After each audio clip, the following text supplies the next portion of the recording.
Capítulo 50. La omnipotencia de Jehová para salvar. Así dice Jehová, que es la carta de repudio de vuestra madre con la cual yo repudié. ¿O quiénes son mis acreedores, a quienes yo os he vendido? He aquí que por vuestras maldades fuisteis vendidos, y por vuestra rebeldía fue repudiada vuestra madre. Porque cuando vine no hallé a nadie, y cuando llamé nadie respondió. ¿Acaso se ha cortado mi mano para no redimir? ¿No hay en mi poder para librar? He aquí que con mi reprensión hago secar el mar, convierto los ríos en desiertos, sus peces se vuelven fétidos por falta de agua y mueren de sed. Visto de oscuridad los cielos y hago como silicio su cubierta. Jehová el Señor me dio lengua de sabio para saber cómo animar con palabras al cansado. Despertará mañana tras mañana, despertará mi oído para que oiga como los sabios. Jehová el Señor me abrió el oído y yo no me resistí, ni me volví atrás, ni mis espaldas a los que me golpeaban, y mis mejillas a los que me mesaban la barba. No escondí mi rostro de injurias y de esputos, porque Jehová el Señor me ayudará. Por tanto no me avergoncé, por eso puse mi rostro como un pedernal, y sé que no seré avergonzado. Cerca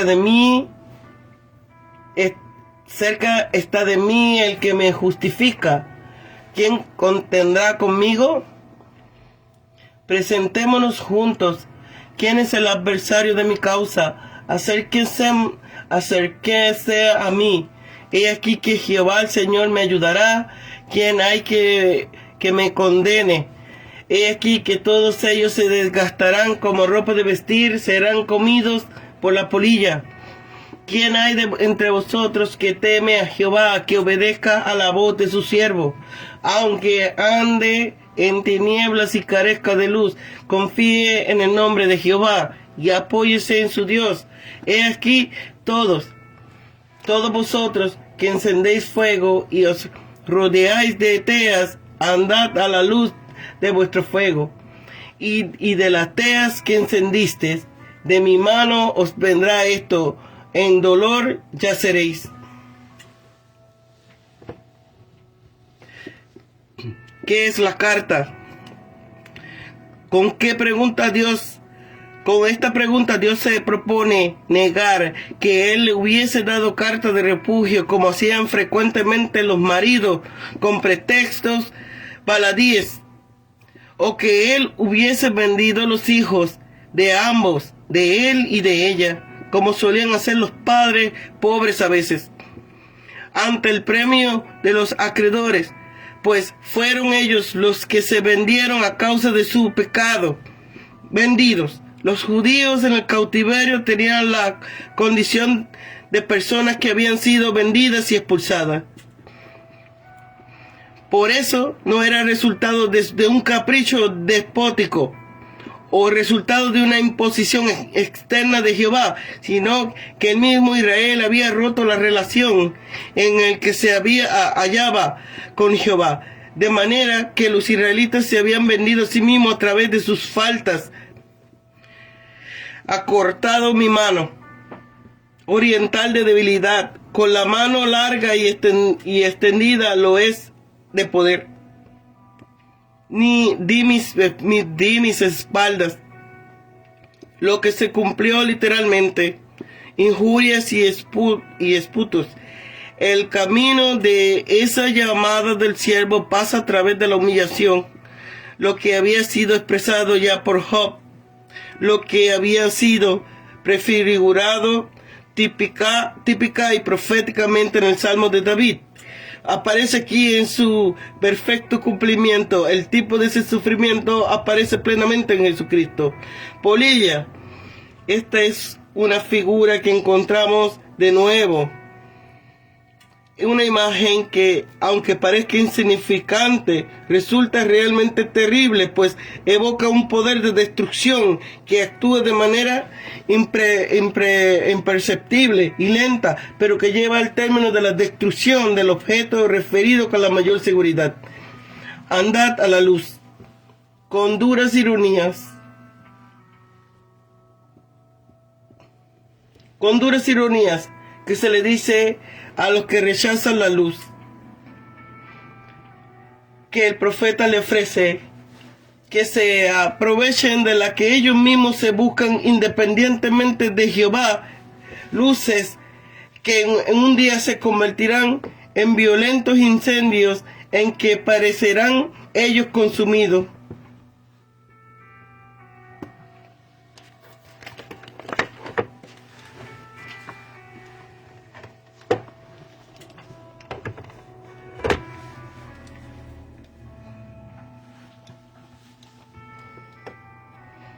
Aquí vemos que el exilio de Israel no significaba que Dios hubiese roto su pacto con él, que el profeta declara su prontitud a cumplir el encargo que Dios le da, dispuesto a sufrir lo que por eso le da a contender y confiado en que Dios le permitiría llevarlo a cabo contra toda oposición.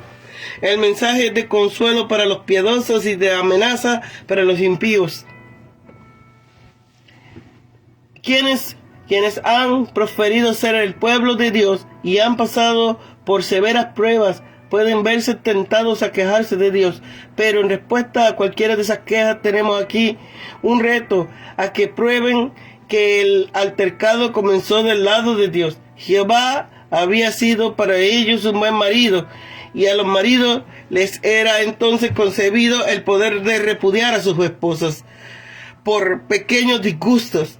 Pero Israel no podía decir que Dios no hubiese portado así, se hubiera portado así con ellos. Es decir, que ahora se hallaban separados de él y habían permanecido por muchos días sin efod, altar ni sacrificio.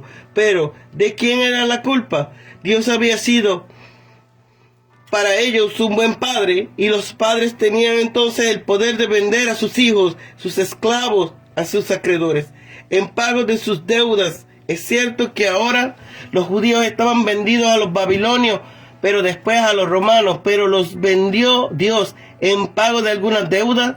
Dios no era deudor de ninguno de ellos a quienes estaban vendidos. Un cargo que muestra que ellos mismos eran los autores de su propia ruina. He aquí que por vuestras maldades fuisteis vendidos, y por vuestra rebeldía fuiste repudiada vuestra madre. Por seguir vuestros propios gustos os vendisteis a obrar el mal, y por consiguiente Dios os entregó justamente en manos de vuestros enemigos.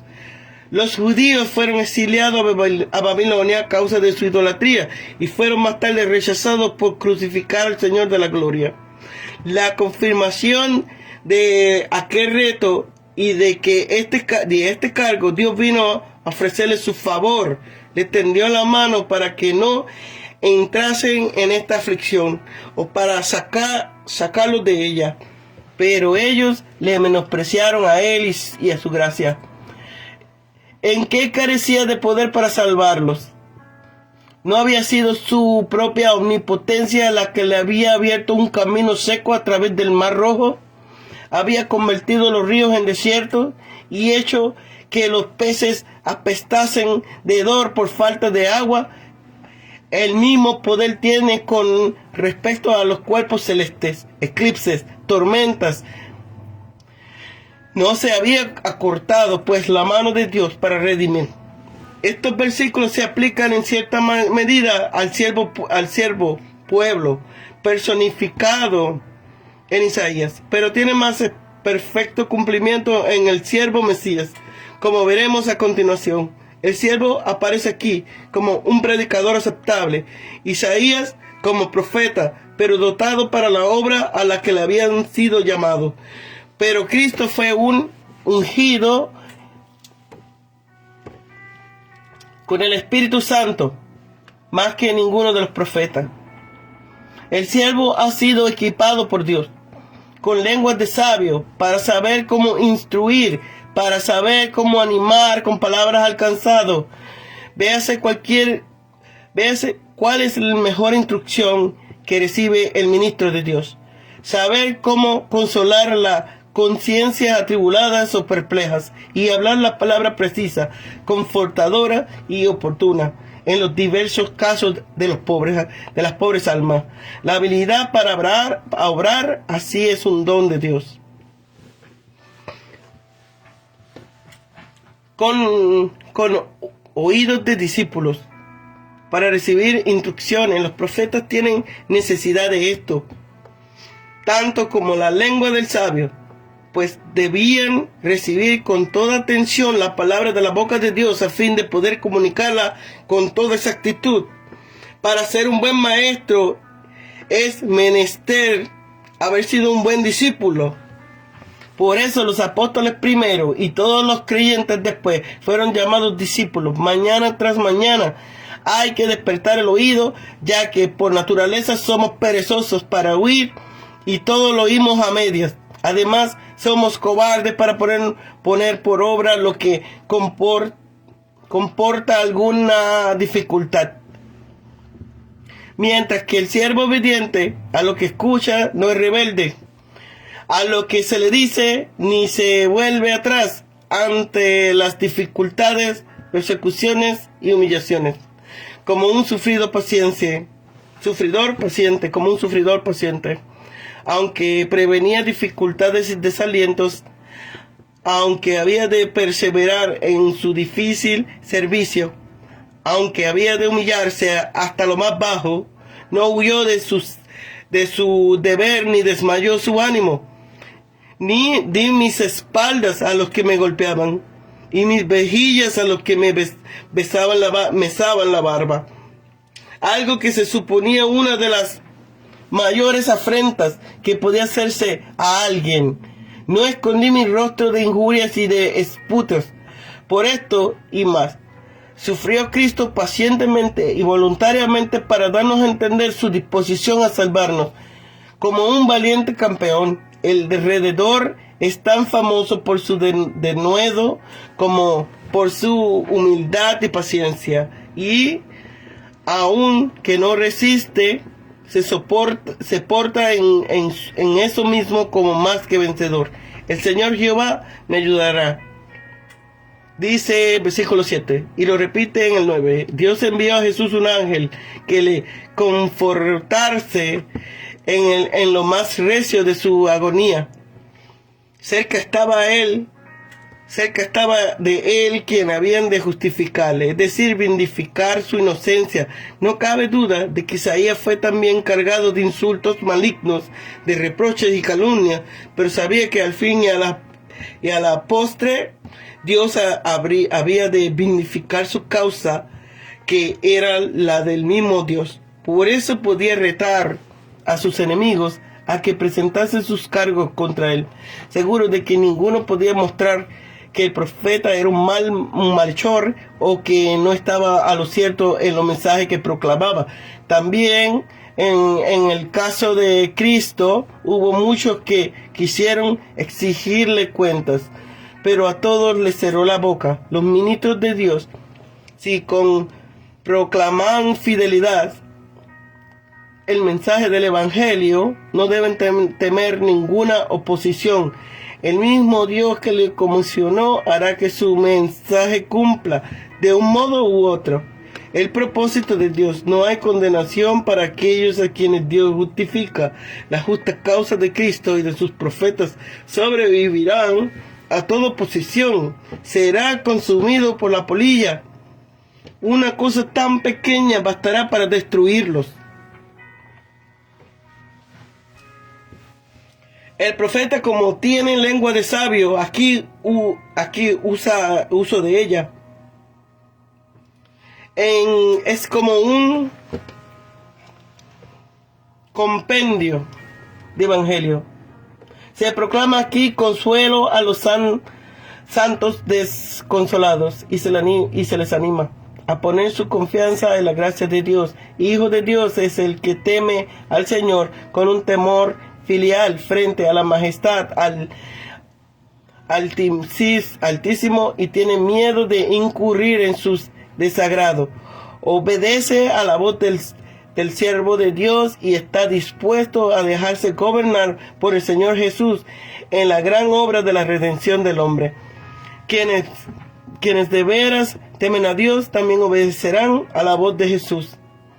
No es nuevo para los hijos y herederos de la luz caminar a veces en tinieblas y carecer por algún tiempo de todo rayo de luz.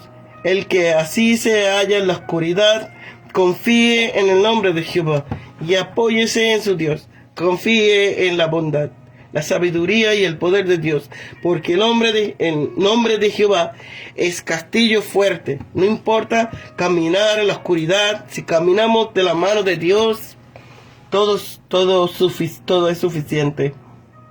Eche mano de su pactada relación con Dios, su Dios, y todo le irá bien, aun cuando a veces se sienta mal.